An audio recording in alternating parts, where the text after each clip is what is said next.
La tecnología, las personas y los procesos están íntimamente relacionados en el mundo empresarial.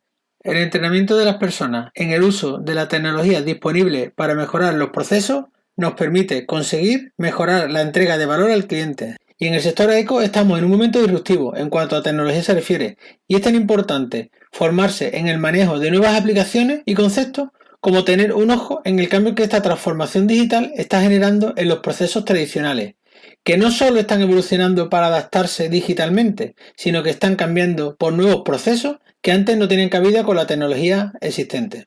Pero para poder analizar si tus procesos siguen siendo funcionales o están ya obsoletos, debes tener claros cuáles son y cómo son.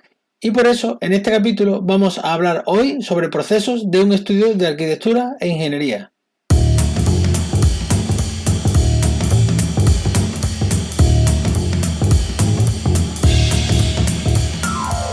Hola a todos y bienvenidos al episodio número 23 de Buscando el Proyecto Perfecto, un podcast basado en hechos reales.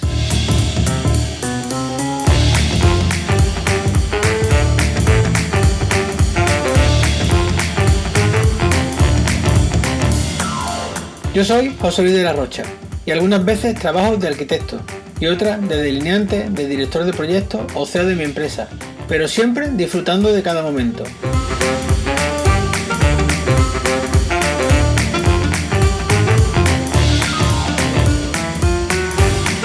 En este podcast os voy a contar mi experiencia sobre algunas cosas que podéis hacer para mejorar el resultado de los proyectos y de vuestra empresa. Para empezar, debemos tener algunos conceptos claros. ¿Qué es un proceso? Pues según la RAE, es un conjunto de fases sucesivas de un fenómeno o un hecho complejo. Según la ISO 9001, son un conjunto de actividades que tienen relación entre sí o que interactúan para transformar elementos de entrada en elementos de salida. Según el PMBOK, es una serie sistemática de actividades dirigidas a producir un resultado final de tal forma que se actuará sobre una o más entradas para crear una o más salidas. En definitiva, los procesos son como una máquina a la que, partiendo de algo inicial, las entradas, hacemos una serie de tareas concatenadas y consecuentes y obtenemos un resultado. Es muy común hablar de procesos y procedimientos de forma sinónima, pero hay una leve diferencia entre ambos conceptos. Según la RAE, un procedimiento es un método para ejecutar algunas cosas. Según la ISO 9001, es un modo específico de llevar a cabo una actividad o un proceso. Según el PMBOK, es un método establecido para alcanzar un resultado. En resumen, es una forma concreta de hacer las cosas. En un proceso vamos a partir de una entrada, vamos a hacer una secuencia de cosas para convertirlo en una salida, y un procedimiento va a ser la forma concreta en la que vamos a realizar todas las tareas para obtener ese resultado. Es decir, tenemos un proceso que es una forma secuenciada de hacer las cosas y el procedimiento va a ser la forma concreta en que se van a secuenciar esas cosas. Y para entenderlo mejor os voy a poner algún ejemplo. Es muy probable que la mayoría de los estudios tengan una lista de procesos muy similares. Por ejemplo, vamos a tomar el caso del proceso de la toma de datos. El objetivo del proceso es tener unos datos para generar, por ejemplo, una propuesta de reforma de un local. Pero los procedimientos para generar la gestión de esos datos o cómo vamos a hacer esa toma de datos serán distintas en función de cada estudio. Por ejemplo, el proceso puede ser más o menos así. En un primer paso vamos a recabar información previa. En un segundo paso vamos a visitar el establecimiento. En un tercer paso vamos a tomar medidas y fotos del establecimiento. En el siguiente paso vamos a recopilar y volcar los datos al servidor. Y en el último paso pues vamos a elaborar los planos del estado previo. Y así termina nuestro proceso de toma de datos.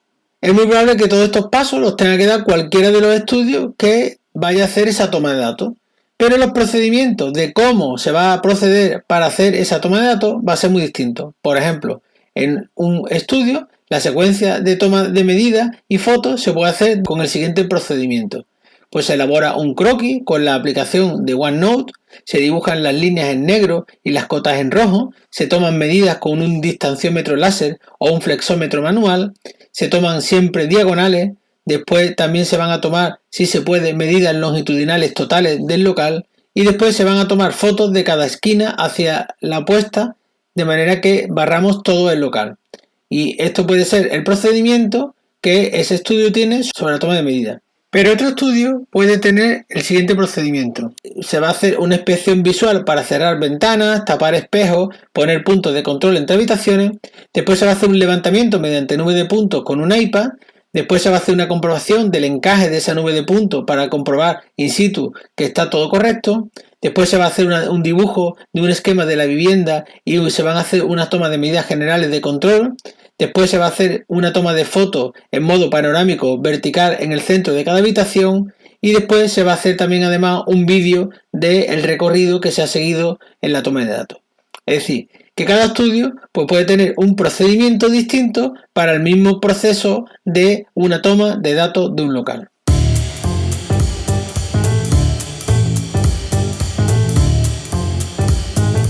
En realidad, todo el mundo hace estos procesos de una forma o de otra. Lo que pasa es que no los tenemos por escrito y es probable que incluso cada uno de los miembros del estudio lo haga de una forma distinta. Si trabajas solo, pues da un poco igual, pero si tienes compañeros, es muy interesante hacer una puesta en común y poner por escrito cómo se hace cada una de las cosas para que todos las hagamos más o menos igual. Y además te va a sorprender el ponerlo todo por escrito, la cantidad de cosas que hace o que no hace y que solo ves cuando te paras a pensarlas y las pones en papel.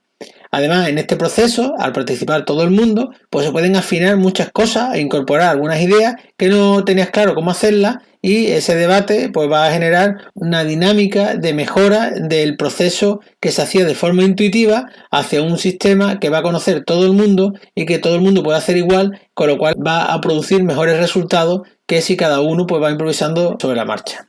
Una vez que tenemos claro que tenemos que hacer esos procesos, pues vamos a ver qué tipos de procesos tenemos que hacer en el estudio. Dentro de una organización hay muchos tipos de procesos. Están los procesos estratégicos, que van a estar enfocados a conseguir los objetivos de la empresa. Después están los procesos operativos, que son los procesos reales de producción de valor de la organización.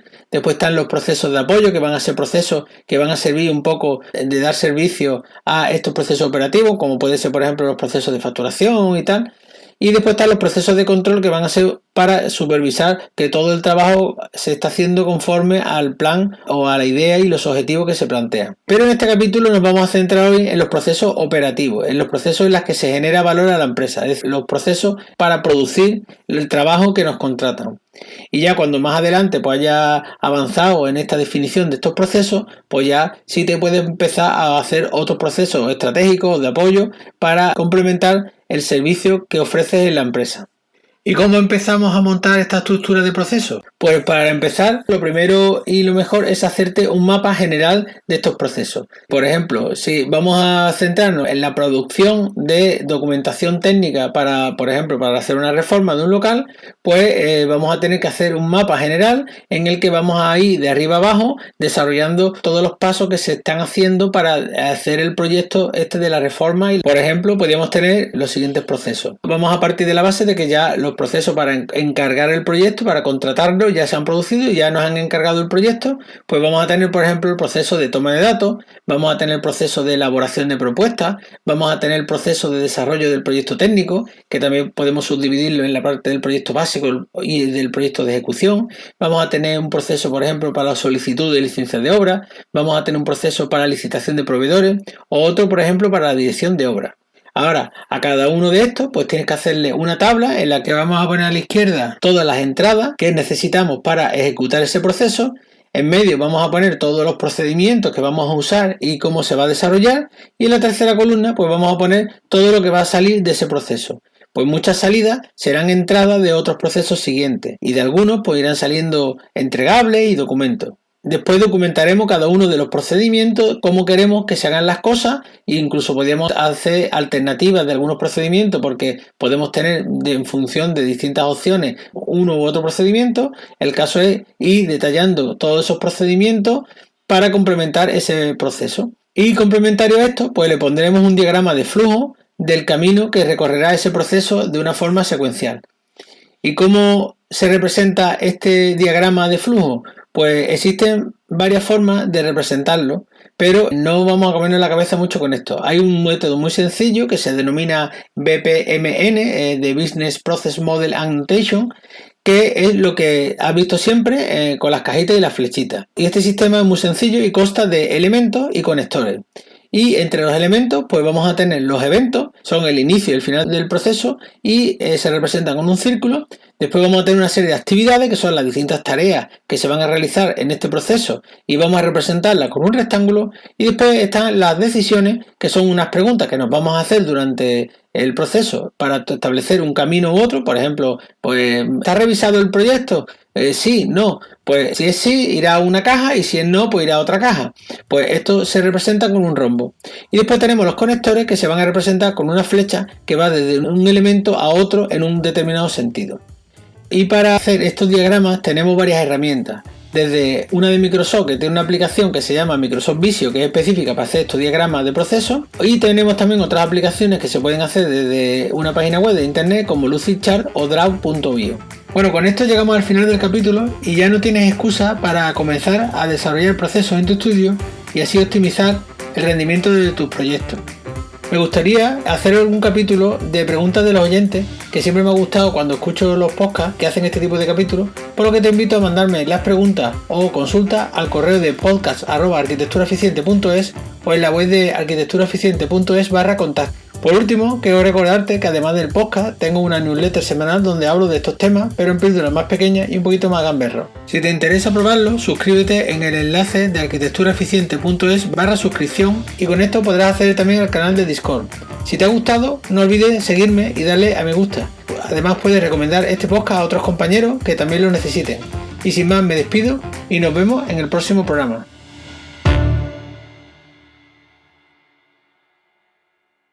Como has podido comprobar, este capítulo ha salido 15 días después del anterior. Y no es que me haya equivocado de fecha, sino que he decidido aumentar la periodicidad de este y hacerlo quincenal, de manera que va a salir los días 27 y 13 de cada mes.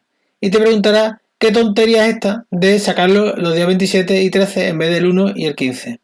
Pues que yo nací un día 27 de abril. Por tanto, mi ciclo de vida empieza el día 27.